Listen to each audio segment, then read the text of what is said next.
One day I'm gonna be everything I wanna be. I don't let it get the most of me. One day I'm gonna be free. I wanna be everything I'm gonna be. My future right in front of me. One day I'm gonna be free. I wanna be free. So let me be free. One day I'm gonna be free. Mentally, physically, emotionally, spiritually. Yeah. One day I'm gonna be free. I'm standing at the crossroads, feeling like a lost soul. Don't know where I wanna go, but all I know is I wanna be free. They're telling me to let it be, but that just ain't in me, no. Jealousy and envy, but all I see is I wanna be free. See everything I wanna be, exactly what I'm gonna be. Don't let it get the most of me. Eventually, I'm gonna be free. See everything I wanna be, exactly what I'm gonna be. Yeah. One day I'm gonna be free. I'm gonna be free. Let me be free. One day I'm gonna be free. Mentally and physically, emotionally and spiritually. Yeah. One day I'm gonna be free. I told them take their aim off me. Stop trying to get a name off me. If they would just let me be, I'm gonna be free. I told them take them chains off me and throw away the locks and keys. If they would just let me be, eventually I'm gonna be free. Free.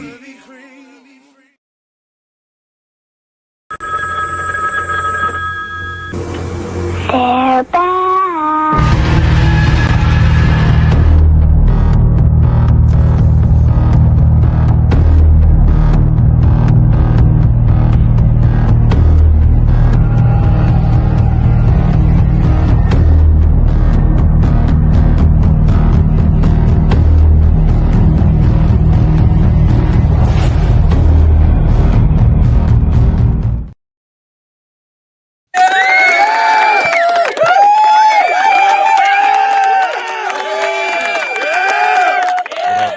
Though 7 days and we're back again for another episode of The Dominant Effect. Marsh Bishop, we got Mike Ball, Aaron Olinger. What's up, everybody? Glad y'all tuning in tonight. We got another banger for you, like always. But you know, before we get started, like check and see what everybody done for the week. So what's up, Aaron? How was your week, brother? What'd you get into? Terrible this weekend at the gun show. No crowd, and what little was in there looked like they were scared to spend money. I think with my area being hard hit with government workers being out of work and people not getting their stamps and things or not getting extra money to spend, I was definitely felt at the gun show. So I know the owners and them probably lost money on the door. All the vendors took major hits this weekend, and some of them ain't coming back until January because they don't think December's going to be any better. But I take that as a bad sign for the economy right now. I hope things could bounce back when we get into December. But I'll stop there. Well, I was in Nashville just like you were, AB. I just missed you. And but yeah, I went over there up there for DebateCon 6, and that was a great time. I got to meet and greet with a whole bunch of the community, the other content creators as well that are in that niche. It was a great time, and got to spend from Friday till Monday basically until I came back home. So it was a good time. That's what's up. That's what's up. Yeah, man. I was man, it totally slipped my mind that you were there. I mean, I wish I wish I had. I wish I had, would have known that you were there on that. I would right, have made some shit happen. man. Yeah. So I was in Nashville. My son plays college football for MTSU, and they were playing Western Kentucky, which is my alma mater. So, so of course I had to go see that game. You know what I mean? So it was Of a good course. time. I mean, it was a good time. It was kind of hard to pick which one to choose from. You know what I mean? To actually cheer for, because you got the school I went to Right. No play, kidding. and you got the school that my son's at playing against. You know what I mean? Right. So That is hard, I would imagine. right. And the funny thing was that I was walking around, and like they played at Western Kentucky, so they giving out all this stuff. You know what I mean? The towels and all that. And they just handed them to me, and I'm sitting there and thinking like, okay, like I can't wave this. You know what I mean? Right. I can't wave this. My boy gonna look at me and be like, oh, so you with the ops now? Where you going against? I mean, so it's hard to. You're like, but I'm okay with both. When you know what I mean, I'll be all right. Right. I'll be all right either way. Right, but you know what I mean, he ain't about to hear that. You know what I mean? Yeah, of So course not. Now put it you're in my not. pocket. You're not. Now you're in opposition. Right. Yeah, That's so I just put hilarious. it in my pocket and that like I ain't have it, and went and enjoyed the game. But it was a good game. Like I said, it was good to be there and watch, and like I was literally like right on the 50-yard line, like right there. Oh man, You know what a I good mean? time. So, yeah, so it was up close and personal, and you got to see it all. Like I said, but I had a really great time. And I see Aaron having some problems with his. Yeah, it's all right. Yeah, so we yeah, so other than that, like I said, I did that over the weekend, and then this week, like I said, I've been grinding. It seemed like That's right. just hasn't stopped. I mean, No, especially when you go and do a trip like that, you come back and you have to like work almost like double time. It feels like, now it's time to really, I got to get down in my business because I just spent some bread, right. Well, that, and then it was a lot of other stuff that I've been dealing with the Dominant Effect Entertainment. It was a bunch of stuff that I've been dealing with that, and a lot of paperwork and phone calls and all this stuff. So it's been a lot. You know what I mean? It's been a lot. I'm happy for it, but it's been a lot. Right. So, right. So yeah, so we're gonna jump into this into this story tonight, and I think this is something that like some of the stuff we may have brought up before, but some of this stuff we haven't. You know what I mean? So so hopefully the ones that's listening tonight is gonna strike your ears and gonna pay attention and kind of go along with it. So tonight we're gonna pull back the curtain on something that most Americans just really don't talk about, but all of us depend on it every minute of every day, which is our power, our internet, our GPS, the entire digital world. So we live in the world that technology is an advanced moment in human history, and also the most fragile. One solar storm, one corrupted file, one successful cyber attack, and the country we know could go back to the dark ages. Not hypothetically, but we've already seen warning signs. The problem isn't just our systems is vulnerable. It's the people in charge of all these systems, and the fact that they're not actually prepared for what could go on. So tonight we're asking the question that no one wants to ask. Is America one glitch away from a natural disaster? So that's what we're going to hit on tonight. So the when I was thinking about this, I was trying to hit it at a couple different angles. And I'm pretty sure the angle that I don't hit, I'm pretty sure Aaron got it because, you know, he be on it. So so I'll just start out with so basically, make a long story short, the U.S. technology over the years has advanced to extremely high rates because the systems are interconnected, and a lot of these systems that we're dealing with are dependent, and they have age restrictions. So take the power grid, for instance. So the power grid was divided into three major interconnections. So you got the Western, you got the Eastern, and then you have Texas, which has their own. Most equipment that was installed for the power grid was back in anywhere between the 1950s to 1970s. Right. And some of these transformers has been used, that's currently up right now, and has been used for about 50, 60 years. So example, you had the Northwest, you had the Northeast blackout back in 2023. No, take it back.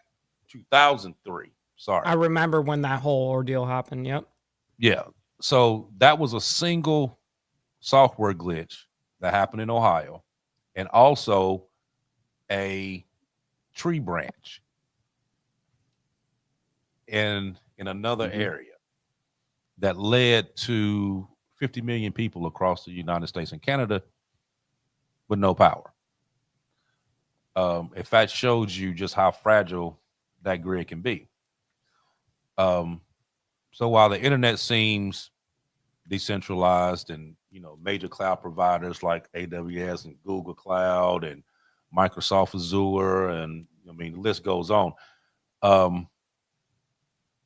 you have a lot of this that's dealing with banking, dealing with healthcare, a lot of government services. All of this stuff runs off of this. That can easily be affected. So one of the things we were talking about previously was back when remember when they had the cyber attack on Microsoft?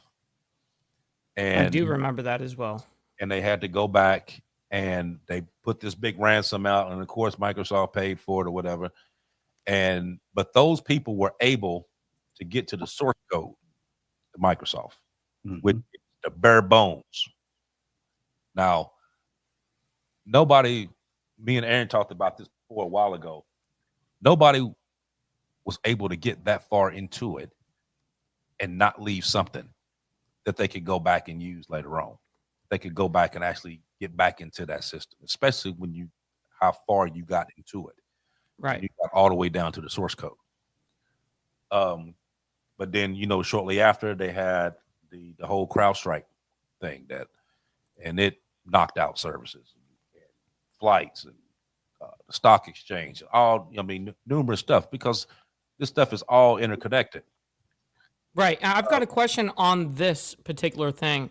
What recently just happened with Cloudflare, Cloudflare, I believe is how you say it.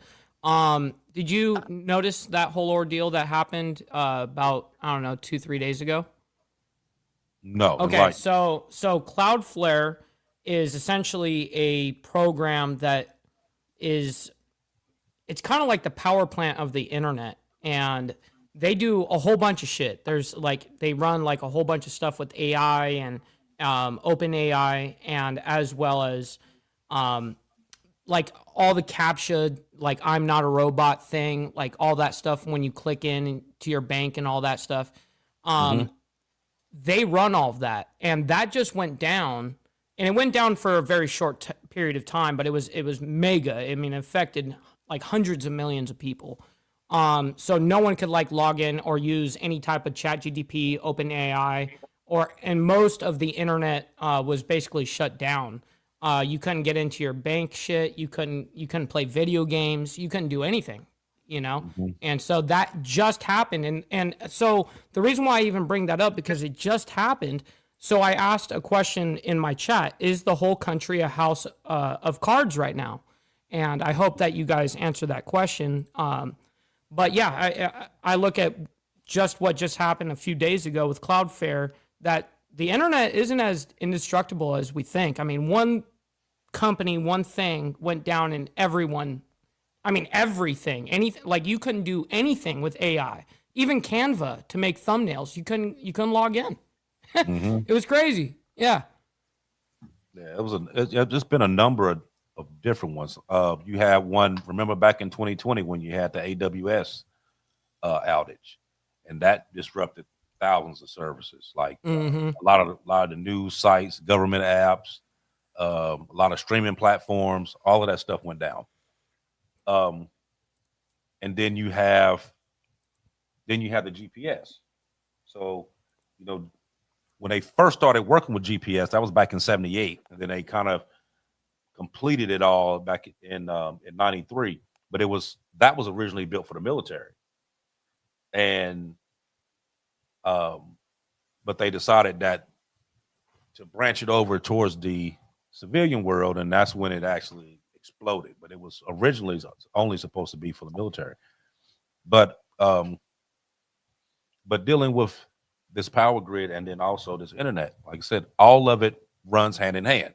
Without power, you don't have this. Yeah. It's all like a You know what I chain. mean? Right, right. So you have no GPS, you have no internet if you have no power grid.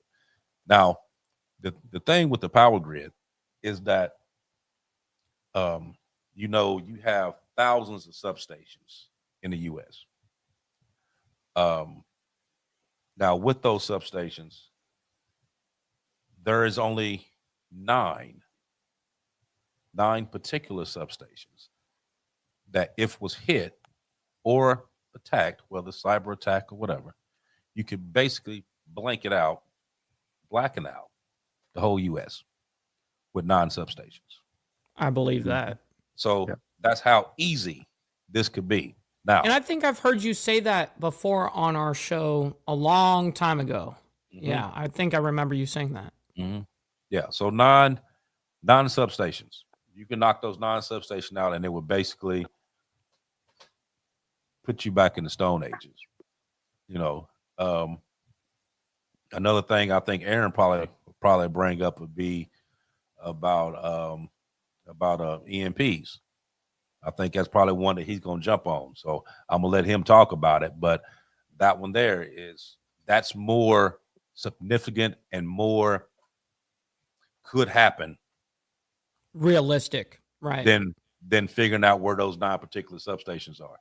You know what I Right. mean? But like I said, it can be done because these numerous power companies has talked about that they've have personnel there just to deal with cyber attacks, and that they come in from these different countries, numerous every single day, trying to tap into the power grids, trying to tap into water plants, 911 services. That happened back in Ohio, over in your area, Aaron, where they tapped into the Yep. 911 services. But yeah, it's a lot of this stuff that's going on. But Aaron, I'm gonna go ahead and let you hit it because I know you're gonna bring up what He's I going to think. blow it out of the water. You know what I mean? Okay. Well, I'm gonna bring up a cyber attack that happened back in May the 7th, 2021.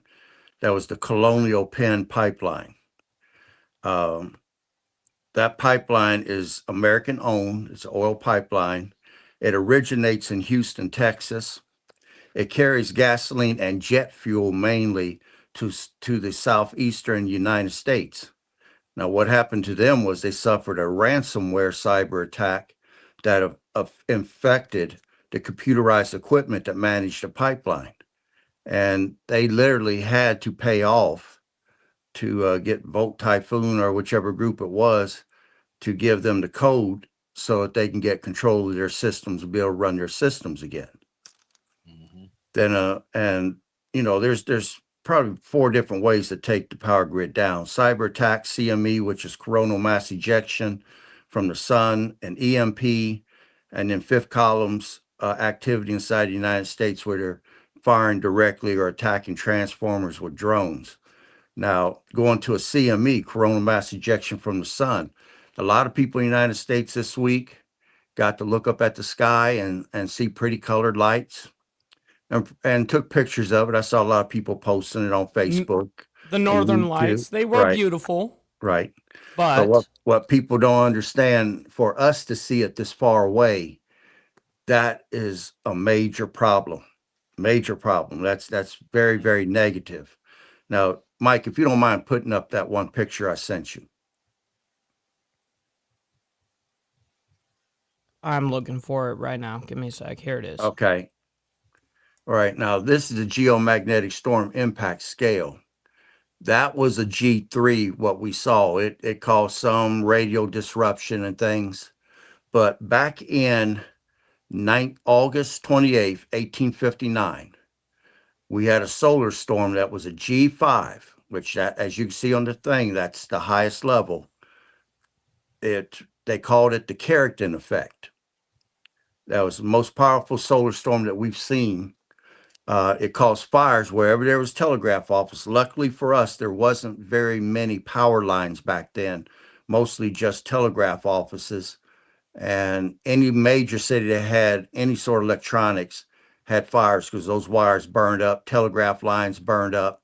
Anywhere there's a telegraph station, those stations caught fire because those control pads were overloaded with electricity that came from the sun. Now, when you watch the movie 2012, that was based upon a CME attack from the sun.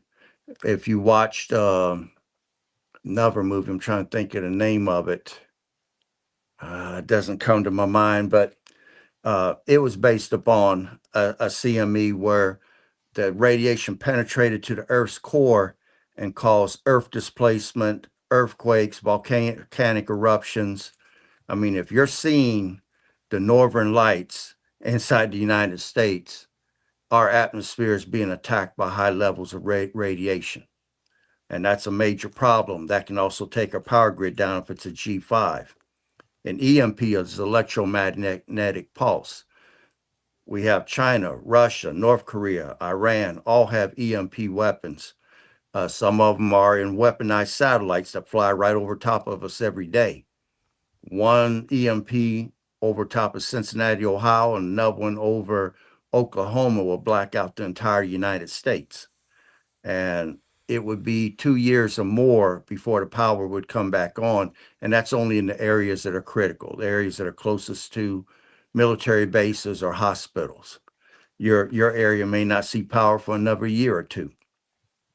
And like I said, you've got fifth column people in here with bad actors, bad players wanting to do terrorist activity that will shoot at the transformers or fly explosives on drones into them. There's one year I remember there was someone in a boat, some people in a boat firing at transformers and they blacked an area out. And there was another time that people were firing from a moving car at a substation, and the area of that substation went down and entire areas were in the black behind it. Those people were practicing. They was wanting to make sure that they can make this happen. So between the cyber attacks, the EMP, and the fifth column, there's 3 ways right there that they can bring our grid down, and we may not see power for at least 2 years. But I'll stop there for right now. Now, the sad thing about that is that a lot of this stuff here, they've been getting warnings. The government has been getting warnings for over 50 years. Yeah. About a lot of this stuff. Where's that paper I got here? Yeah, here go one here. It says America has had 50 years of warnings. And this is what the experts say must happen. EMP protection, which has been advised since 2008. Backup systems for GPS has been recommended since 2000. Wait, protection? EMP protection? What's that? That's a thing. You can get something to protect yourself from an EMP. Yes. Yeah. I didn't even know that. Mhm. Hardening substations was after 2013's cyber attack on the grid. Regulate AI. The NTSB suggested that multiple AI-driven system failures that needed to be backed up, and also to create a backup internet that DARPA suggested back in 2010. And also the National Cyber Defense Coordination recommended repeatedly since 2015. So this stuff has been brought up, has been talked about, has been said needed to be protected or fortified or whatever in order to keep this stuff from happening. And it says out of that, only 5% of these recommendations has been fulfilled. Right. I mean, I'm surprised it's even 5%. Yeah. So they've been half-ass doing this for the longest. Now, who did it tell you the person that made, like, is it someone in the government that said you guys should be having this? I mean, because it's interesting because it's weird the average citizen doesn't get that kind of info. And if we do, a lot of times it's brushed off as like, well, that's some tinfoil hat shit, huh? You know what I mean? So Yeah, it's kind of like a double-edged sword here. Right. Yeah, I wouldn't figure it would probably be government. I figured it would probably be more along the lines of like scientists, researchers, stuff like them. Those are the ones that usually go to the government telling them, okay, you need to do this, you need to fortify this, you need to restructure this. Right. And a lot of times they just get pushed to the side. They don't really pay attention to them until something happens to the point that they have to be brought in. Like there's been several movies that we've watched. Now you notice that it's always like a scientist or a professor or astrologist or somebody that'll show up and be like, okay, this is what's going on, blah blah blah blah blah, and then they push them away, and then something happens, and then they bring them back and be like, hey, what happened? Tell us what we need to do. You know what I mean? And then you walk through them, because this, how many times have we said, and we've said it on numerous shows, that people really don't take heed to stuff that's going on until it actually happens to them. Yes, of course. If it doesn't happen to them, they don't give a shit. Yeah, 100%. So that's ignorance generally is bliss. what a lot of this is. It's like, okay, a lot of them would be like, okay, well, how much is that going to cost? Oh, no, that costs too much. But we give away money all the time. You know what I mean? So a lot of this money that we've given away throughout the years, you actually should have used to fortify a lot of this stuff. Now, some of the bases, like Army bases and stuff like that, they have EMP protection and some things. And there's some things that you can actually buy on the civilian part. Is it like an electronic or something like that you plug in or something to shield your house one that something? they make. I don't know whether it how good it is. There's some stuff that you can buy that you can hook up to your car that can do it. There's a couple. Wow. It's called EMP Shield. You can look that up. You can Google it. You can attach them to generators. You can attach them to your car. Attach them to anything that's electronic, and it shields against the EMP voltage that would overwhelm your electronics and burn it out. I mean, in your car, you're going to lose your computer chips and you're going to lose your solenoid. So if you got extra computer chips and solenoid and a spare battery, you can get your car back running. What is it, like a vinyl wrap that they put on top of the car or something like that? No, what is it? It's a little box, and it's got 3 wires on it.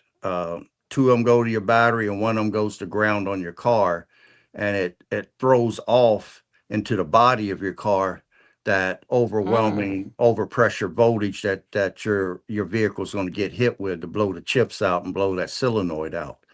So, but it's called EMP Shield. It's an actual product that you can buy. Interesting. Mm-hmm. Mm-hmm. Now here's a question for Aaron. How close have we came to a nationwide grid failure? Man, probably at least three times that I halfway remember. Back in 2003, I think there was another time in 2005, and somewhere between 2010 and 2012, I think there was another time that things almost cascaded into a grid down, and they just barely saved the system at the last minute. But they were scrambling. I mean, when one system goes down, it starts drawing power from the others, and then the other transformers may not be able to keep up with the overload, and that's when you start getting your cascading stuff, and transformers start exploding on the poles, and you start having some real problems. Mm-hmm. Now you did have a near miss back in 2012, like you said. And then in 2018, you had a Ukrainian cyber attack. And that one basically demonstrated how cyber attacks can shut down entire power grids. While the U.S. hasn't faced a full scale blackout like that, a lot of these experts say that particular risk is very real. It can. So you got the aging transformers, you got underfunded maintenance, you have increased dependence on AI and digital monitoring, which pulls more power because those AI systems and stuff require a certain amount of power. That's also pulling from these aging substations. You know what I mean? These aging grids. Which can actually make a lot of these outages actually possible. Now, over in Texas, now they do have times where they actually cut the power to keep it from overloading, especially like in the summertime. They have like certain areas that they shut the power off to keep it from overloading, because Texas basically has their own power grid. Everything that's in Texas runs off of that, but it also pulls a lot of that energy. So when you have these tech companies that's building these huge buildings for AI and all that stuff, that requires a lot of electricity to be able to run them. You know what I mean? And when you using, this grid, and a lot of the components in this grid has been used for 50, 60 years, you bound to mess up something somewhere. That's a guarantee that's going to happen. I'll tell you one other thing that's happening right now, and it's getting real popular up in New York and other places. You got copper thieves. They're stealing entire 30, 40, 50 feet of power line. I don't know how they're cutting the power, but they cut the power at 4 or 5 in the morning, cut a section out of it, let it hit the ground, and then they cut it up into parts, and then they strip it and go cash it in. I just saw a video yesterday where they took a 50-foot section, and that copper was worth $50,000, and it took 6 of them to do it. But the copper thieves are stealing underground cables as well as cables that's above the surface. But somehow they figured out how to reroute the power, or cut it off temporarily, so that they can cut the damn lines. Which I was amazed that they were doing that. I remember back years ago when I worked for the power company. and we would go state to state working on power lines and all that. And before we would work on them, we would go through and like do an inspection on that particular section. So we would go to the substation, we would follow it all the way out and do like an inspection on all the poses in that area, and then go back and fix whatever it was that needed to be fixed. And about 90% of the poles that we went to, there is a copper line that runs from the top of the pole to the ground. It's called a ground wire. And you have a stake that we knocked down about 4 or 5 feet straight down, and you have the copper wire hooked to that rod. So that way it accepts, like if you get hit by lightning or whatever, it accepts the charge, drop it down to the ground to keep it from traveling through the line and blowing a transformer or a regulator or or the fuses. 95% of those poles that we seen from head height down was cut all the way down because people were going stealing the copper off of the shit. Now, by them doing that, if that particular grid got hit by lightning, which it does all the time, and you're not able to properly ground that, it flows through, boom, hit the transformer, it's done. You know what I mean? Like just tapping a fuse, yeah, that happens all the time. But actually going to the point that you blowing transformers, totally different. Totally different. Now, like if you'll be in the house and like right before your power goes out, it kind of flickers, go out, and then it just goes completely out, right? So that's your regulator. That's your 3 strikes.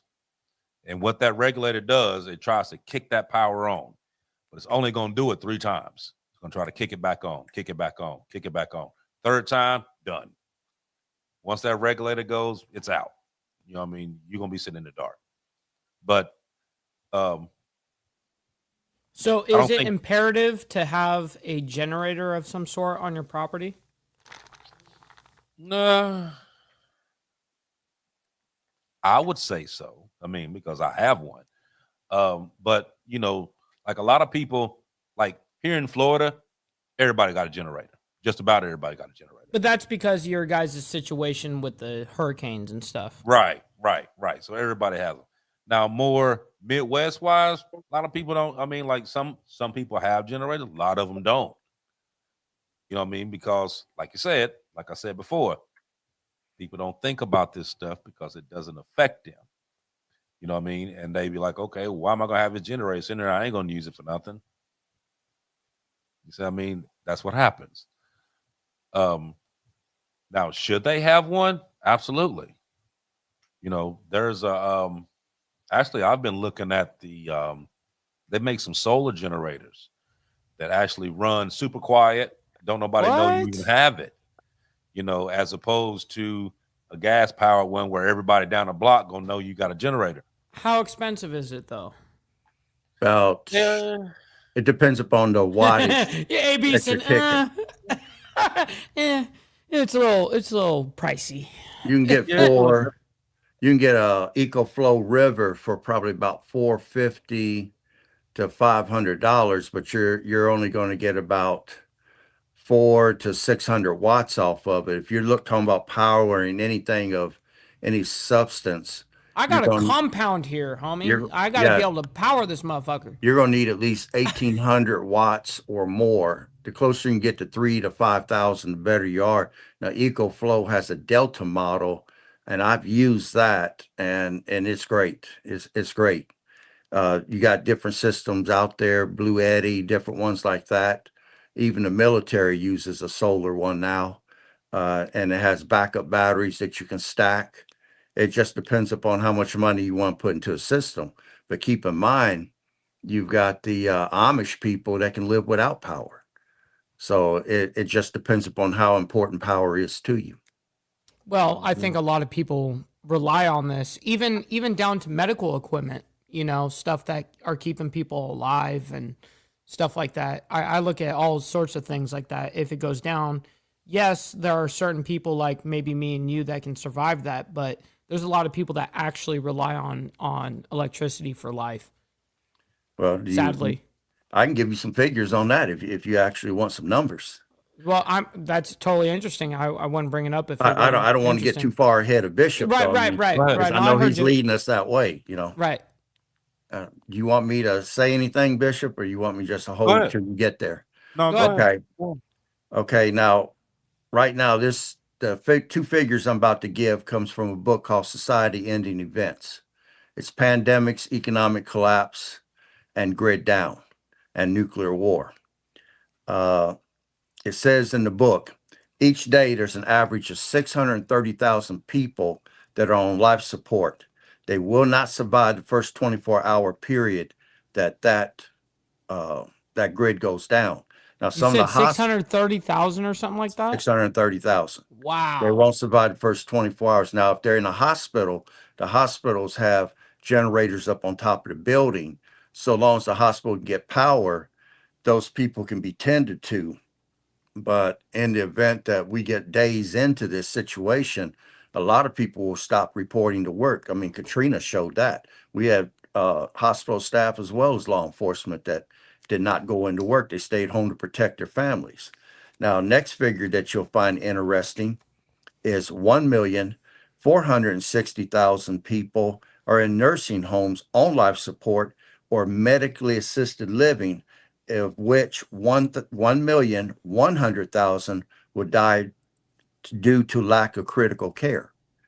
I mean, once those nurses and people desert those people, they're not going to last. So that grid is man, it means life or death for a lot of people right now. I mean, look at how many people won't be able to get prescriptions. You got what, 44 million people in the United States that are on pharmaceutical meds that need that to be able to survive. And there's a large percentage of them that needs Prozac, lithium, other things to help them control their minds so that they're not out here playing zombie and whacking people off. So how are they going to get prescription meds if that power grid goes down? There's going to be nobody that can make a prescription for you. Uh, we're talking life or death, and that's the reason why the military, the government, they cannot play with this. They got to be on top of this because if that grid goes down, millions of people are going to die.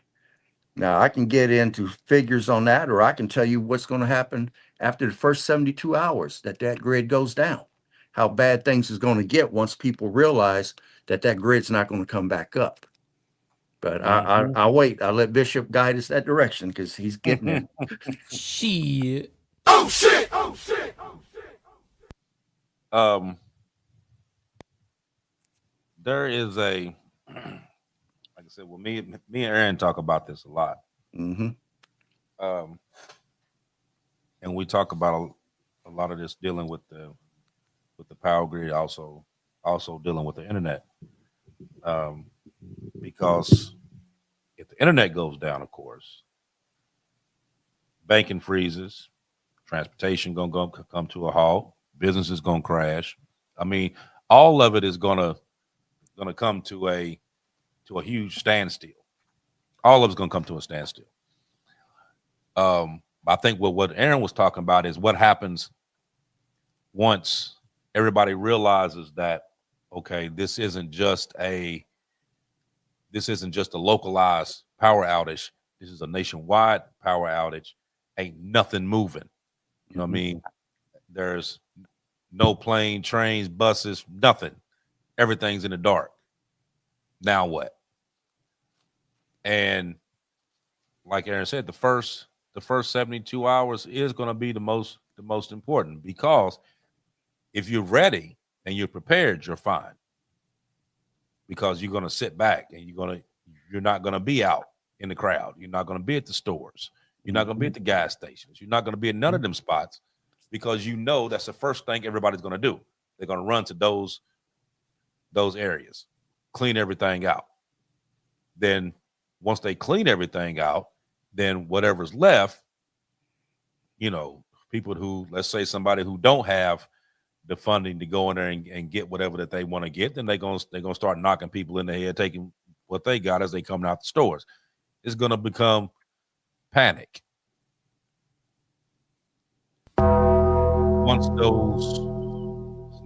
Once those 72 hours is up, that's when the free for all goes. That's when they're gonna start going house to house. You better have some firearms, man. They're gonna start going house to house. They're gonna start pillaging. That's why I was talking about that generator. Now, if you got that generator running, they can hear it all the way down the road. They know, okay, somebody got some power. So if that means that power going, that refrigerator running, they got lights. That's where we need to be.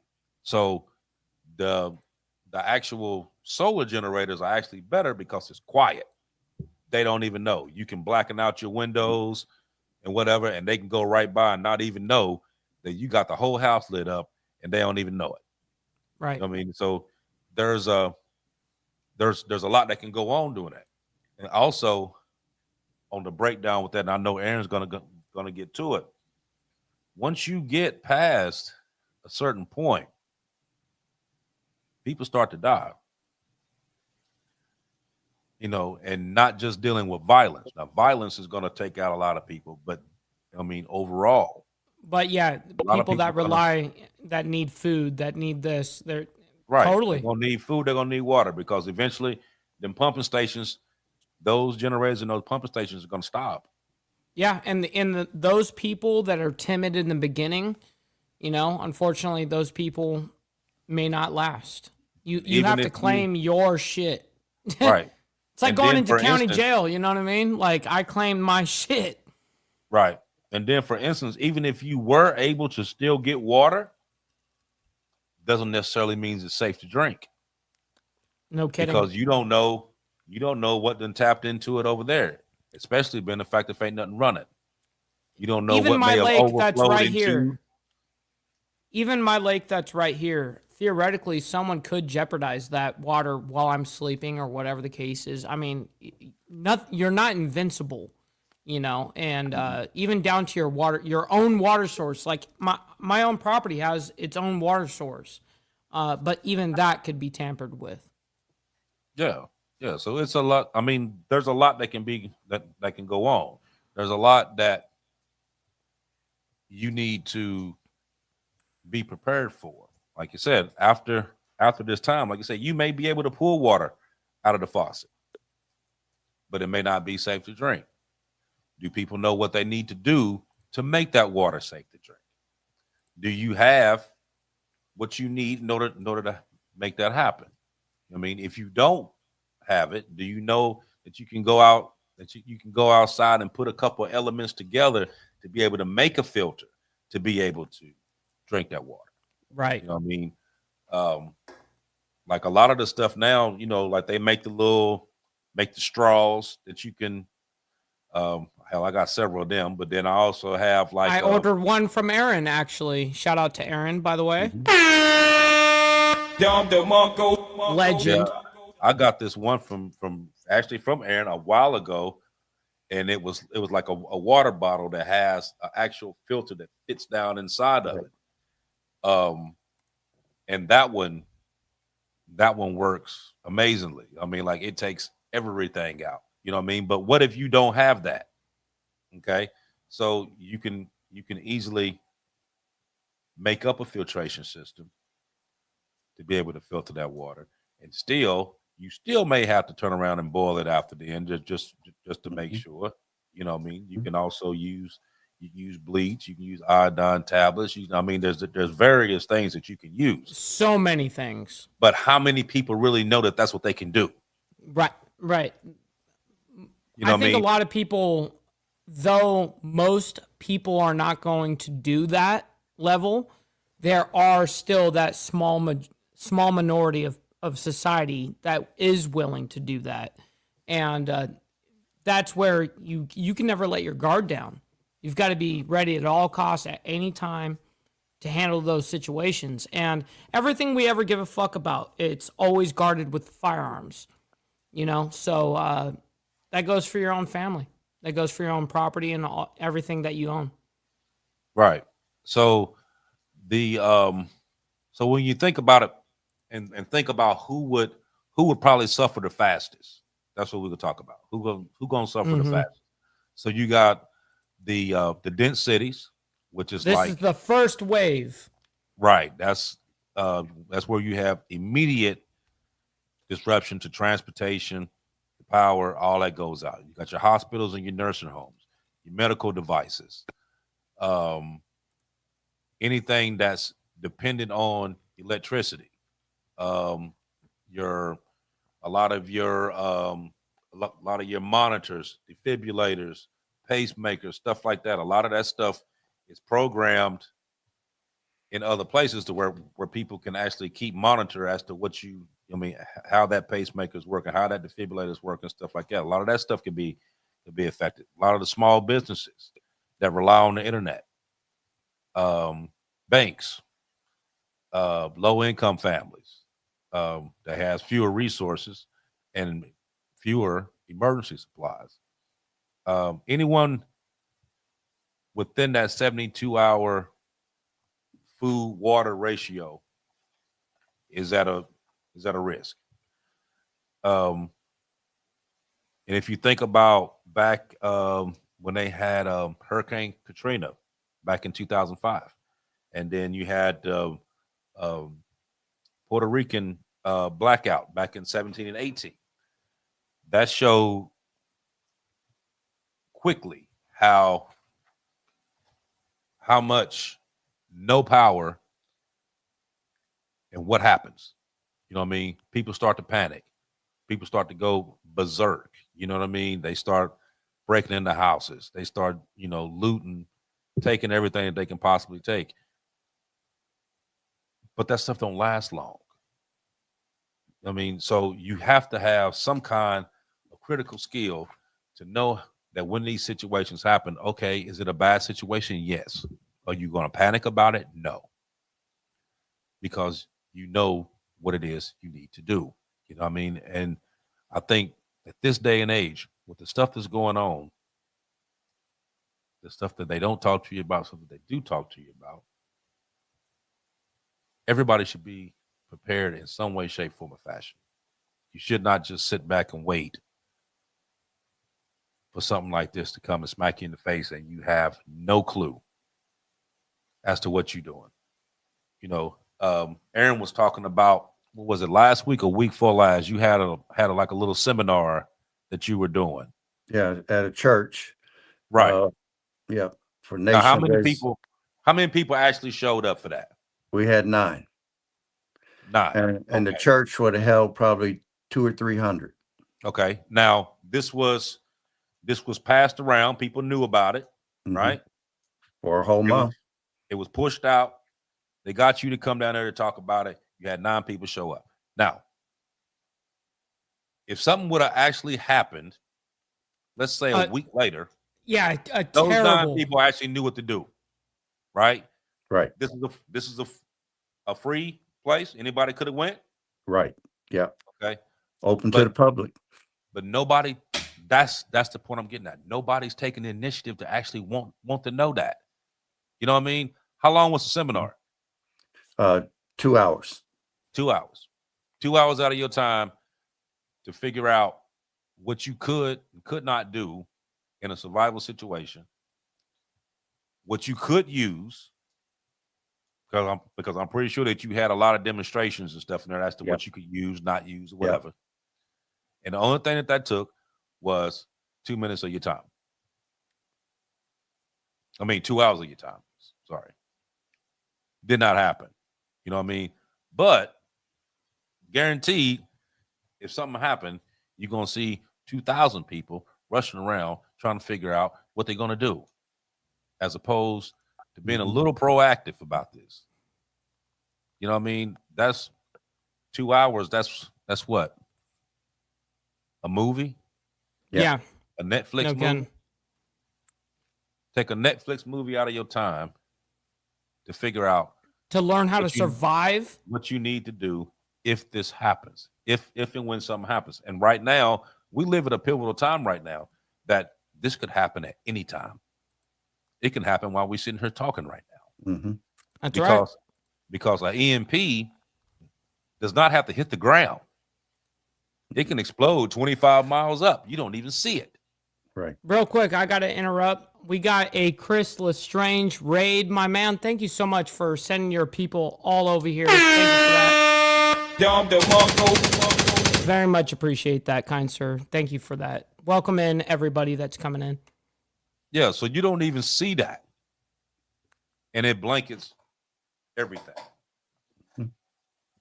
And by the time that takes place, like you said, you back in the Stone Ages. Now what you gonna do? So go ahead and run it through, Eric. Okay. I know you're dying to do it. Go ahead and do it. I've wrote down in my notes. I'm making a notebook for my grandchildren.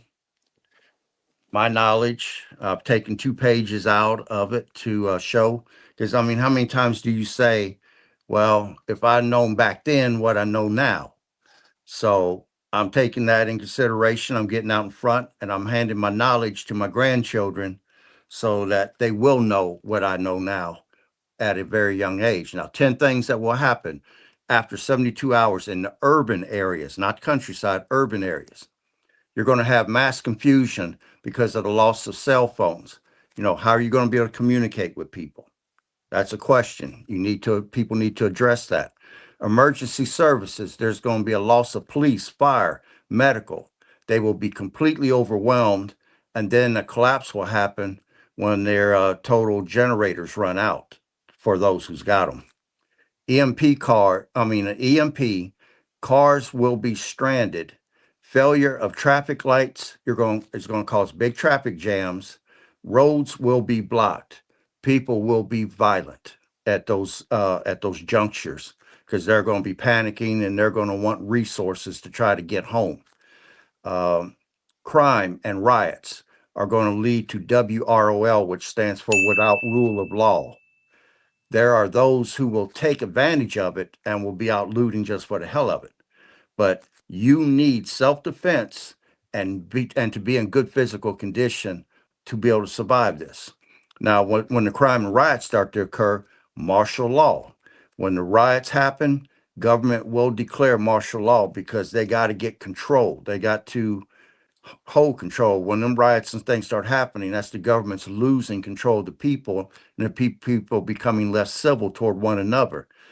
Martial law will be put in place to restrict your movement, and there will be a gun confiscation. So you can expect that.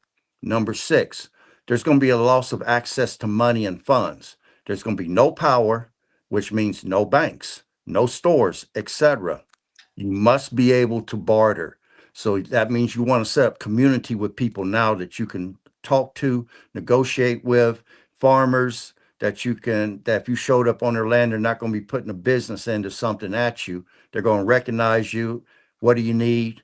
And then you're going to show them what you got to trade, or if you got gold or silver or something that they will accept.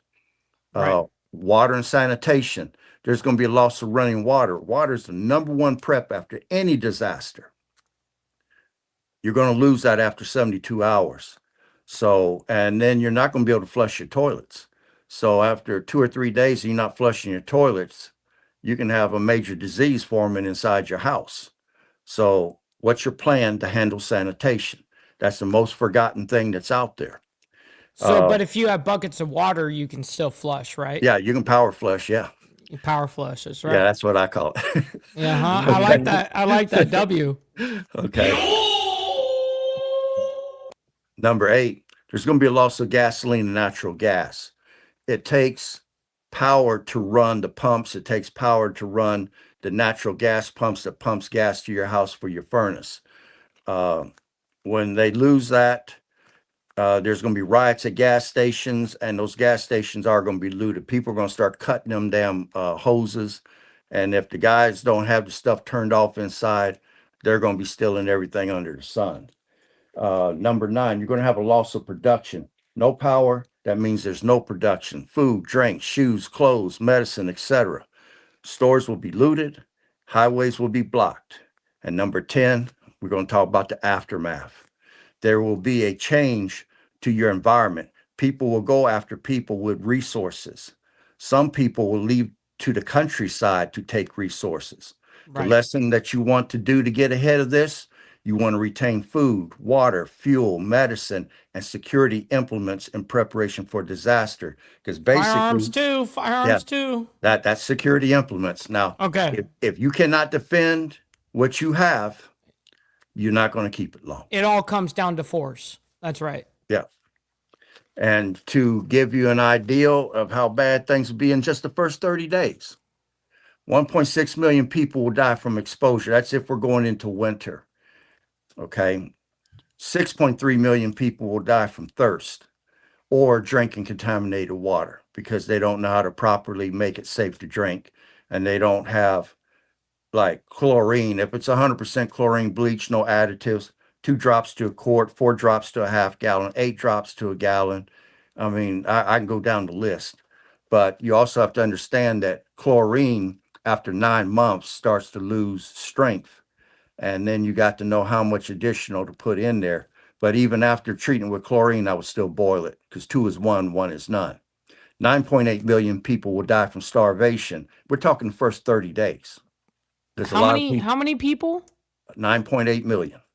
9.8 million Yeah, people will 'cause- die from starvation alone. Because Wow. the average people only keep 3 days worth of food. They go grocery No kidding. shopping every 3 to 4 days because they don't know what they might have an Yeah, appetite for. they don't have a cellar full of rice and beans Right. and A- you know a- what I a mean, good- ready to go. Yeah, A good food pantry is your way around. That's your workaround. that's 4.7 right. million people will die from lack of critical services. 3.2 million people will die from suicide because there'll be those who they can't take this. This is Right. way It's outside their way comfort zone. way too crazy for them. And 22 million people in the first 30 days will die from violence. So that's just the first 30 days. Then you get into day 40 to day 90, and you get into day 90 to day 180. So it's bad. It's bad. And that's the worst thing that this nation could see at this time is for us to lose the power grid for any number of reasons for an extended period of time.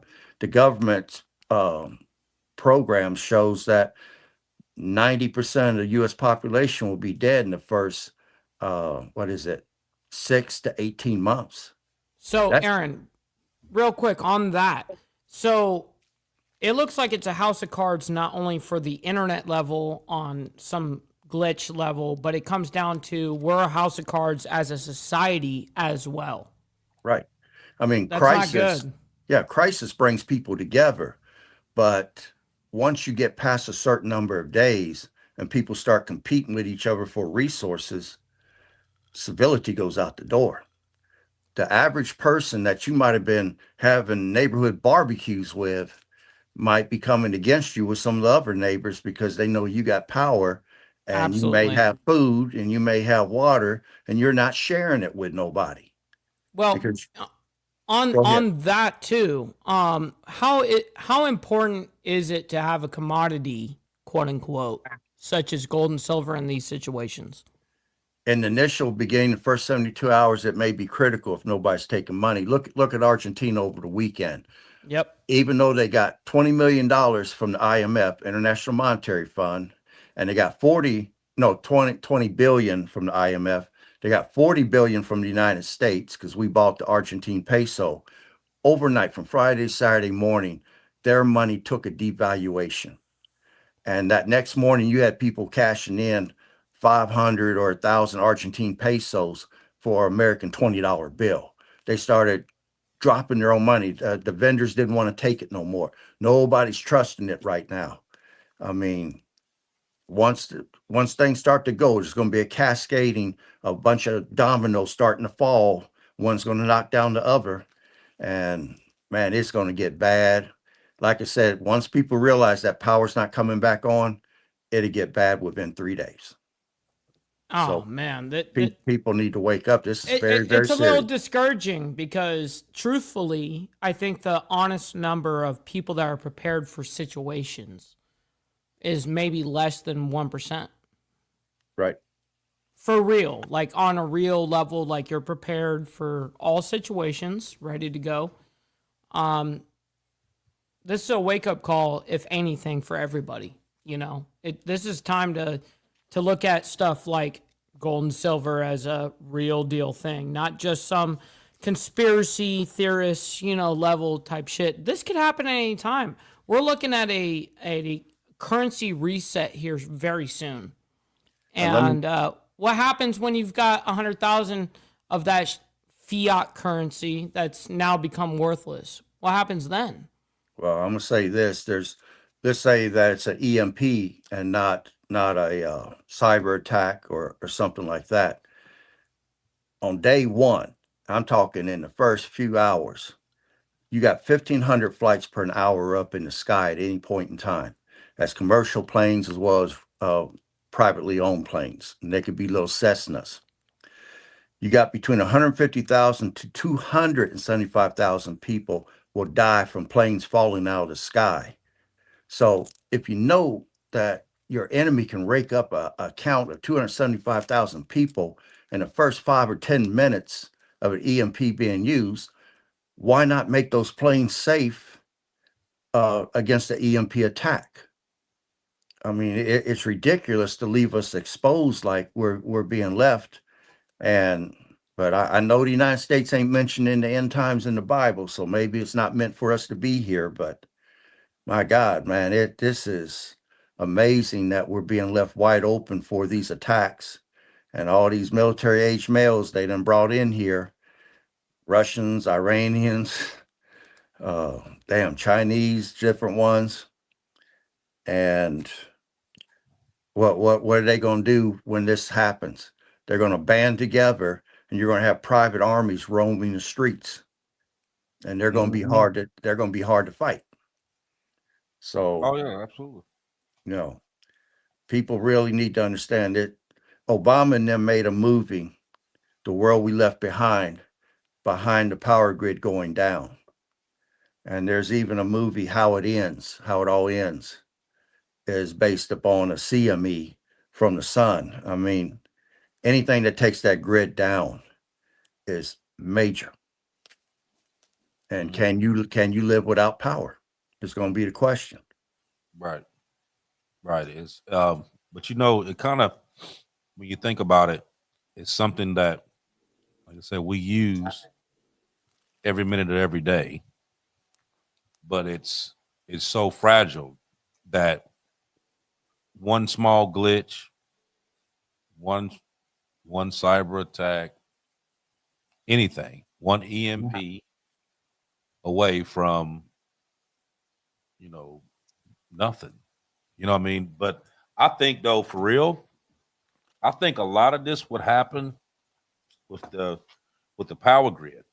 We're going to have a power grid problem here real soon, and we're going to have a power grid problem, and it's not going to have anything to do with an EMP. It's not going to have anything to do with a cyber attack.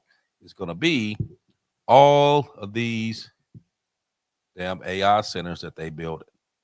They building these massive AI centers. They building one in Texas. I mean, it's monstrous. And then they talk about how much power that it takes to run it. You have these, they're building these all across the country, and it's draining power. Now, you're not fixing the overall infrastructure. You still using stuff that was put in there in the 50s and 60s and 70s. You know what I mean? Now, you changing a little stuff along the way, you know what I mean, as it's burning out or whatever, you're replacing it.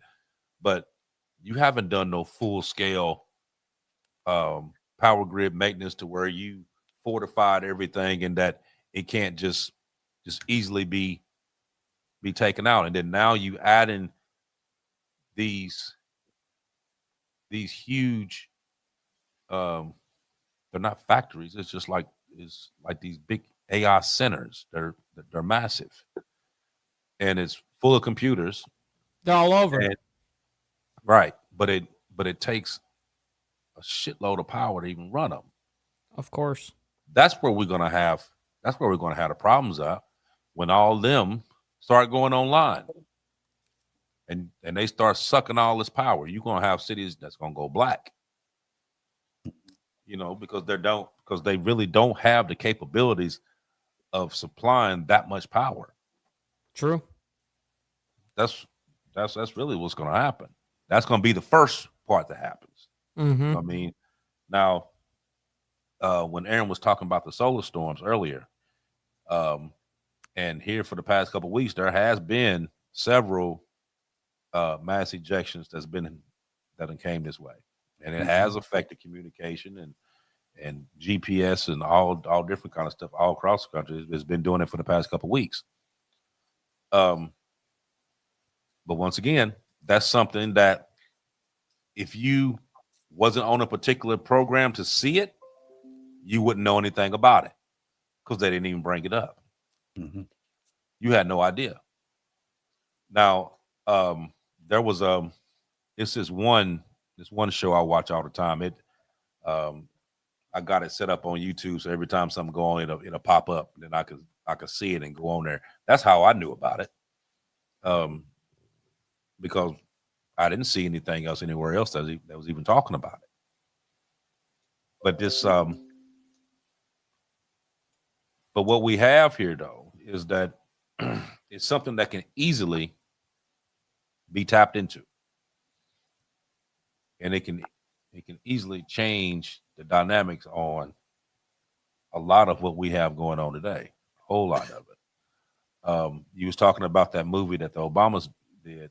That movie there, I watched it a couple of times. I watched it the first time and didn't understand it, and then when somebody told me about the hidden messages, and I went back and rewatched it and only watched for the hidden messages, everything made sense. The whole movie made sense at that point. Then there's another one.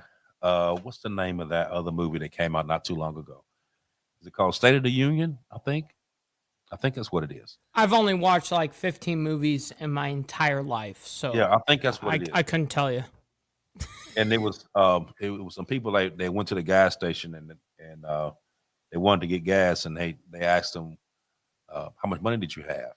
And they said, well, I got $800. And they was like, in US or Canadian? And she said US. And he said, well, you can get a couple sandwiches. And that was That was called Civil War. Was that what it is? Civil War? Okay. Yeah. Yeah. So that was that showed you there where everything had dropped. I mean, and we know that it's coming. We know that it's coming. I mean, when you look at what's going on in the UK right now with the digital ID, the digital currency, about them, making everybody go under this in order to work, in order to eat. It's so scary. Over in the EU, where you had to do the scans in order to get on the airplanes. And then I seen a thing yesterday where they were telling Americans, even if they were over in Europe or abroad, they had to do it too in order to get home. Oh my God. That's it's gonna spread like this then. Yeah. I mean, it's gonna be everywhere. It's gonna be everywhere. We're doomed. You're running out of time. I mean, we are fucked. Yeah, you're running out of time. Not to be a doomsdayer here or a fearmongerer, but it's coming. Yeah, you're running out of time. So that's where a lot of this stuff is. A lot of stuff that we're talking about is detrimental, because what you have coming on now, that like you said, you don't hear nobody talking about this over in the U.S. right now, that this is what they're going to do.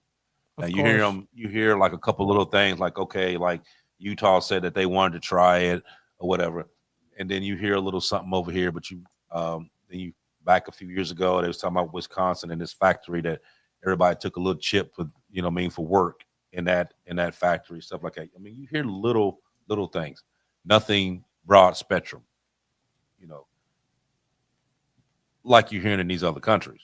Right. Right. But it's coming. And whether we want it to or not, I mean, and I think that's going to cause a lot of protests, because you know people are not going to want that. They're Of not going to want it. Of course, I'm going to be front lines of that. You know what I mean? Right. I'm ready. Yeah, they're not going to want that at all. So, like we were saying before, how do you pass this off to make people accept it? You crash everything else. That's right. You crash everything else, and you make it to where you either do this or you don't eat. You know what I mean? I was looking for that when they was talking about these SNAP benefits. Let's not say that ain't down the line, that you know, you want these benefits, you got to take this chip. You know what I mean? They gonna dangle that carrot out there to people. Of course. And whether they know about it or not, they're gonna take it. Of course. They're gonna take it.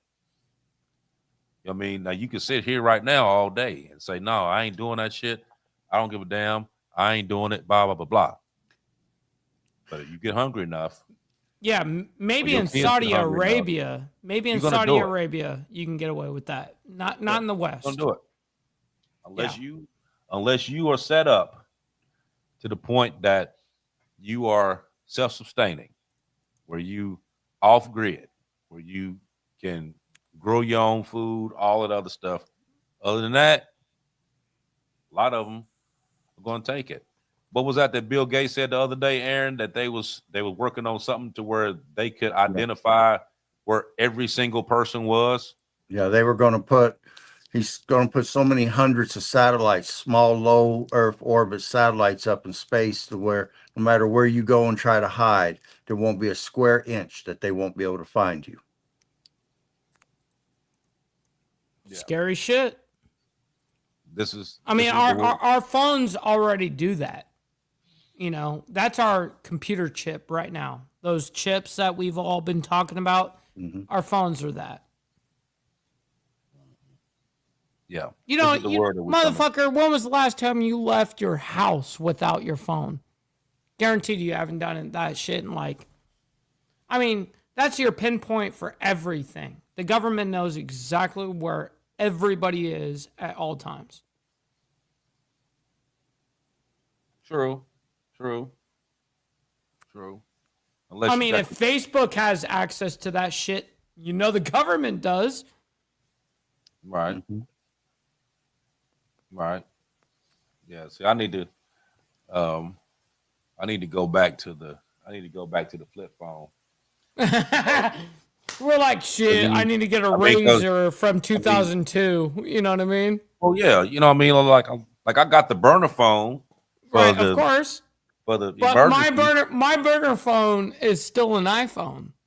Oh no.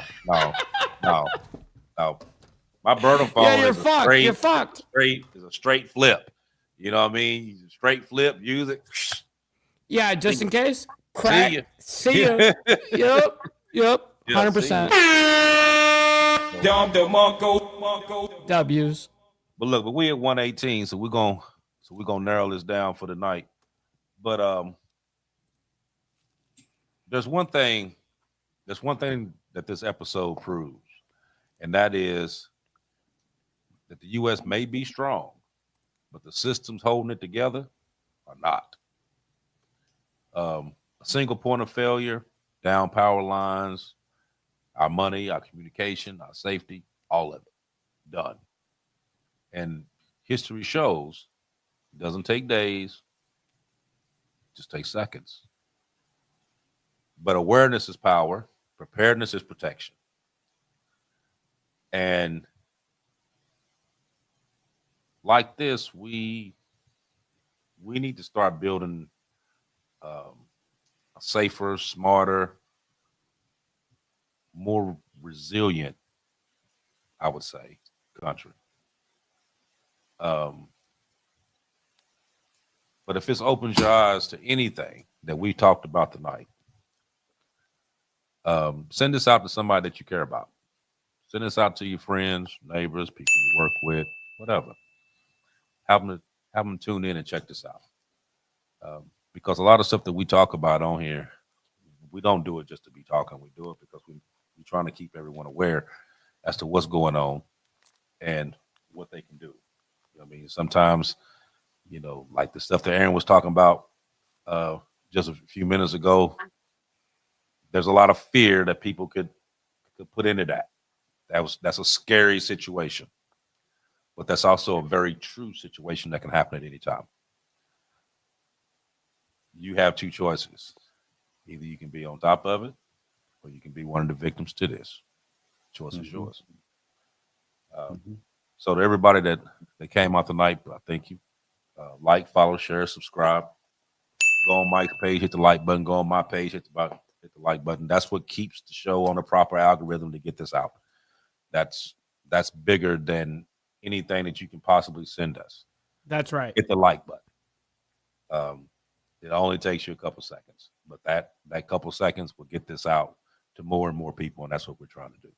So also, if you want to hit the little QR code at the top, it sends you over to the page. We got a lot of stuff on there, a lot of discounts, stuff like that. Just go in there and check it out. There's a lot of cool stuff on there. And if you become a member on there, there's also a section that you wouldn't normally see, but it has even more stuff on there to choose from. So go in there and check that out. And let me see. What else am I thinking today? What else am I missing? Oh, give a shout out to my sister. She's remember I was talking about last week that she was in the hospital. She has to have a surgery, very important one. So thoughts and prayers to her. Those of you that know the words of prayer, send one out for her. But she needs all the prayer she can get right now. God bless her. So to everybody else, I'll see you in 7 days. Much love and respect. Go ahead, Aaron. Okay. I want to reiterate how I want to say for people who want to know what they should be doing right now. Again, retain food, water, fuel, medicine, and security implements in preparation for this type of disaster. You want to purchase items not based upon expiration dates, but based upon its value to you and your family following a society-ending event. There's power and strength in numbers. So you do not want to be alone when this is going on and think you're going to be Rambo, because that's not going to work. And to survive, you have to know what to expect and mentally and physically prepare for it. And I'll stop there.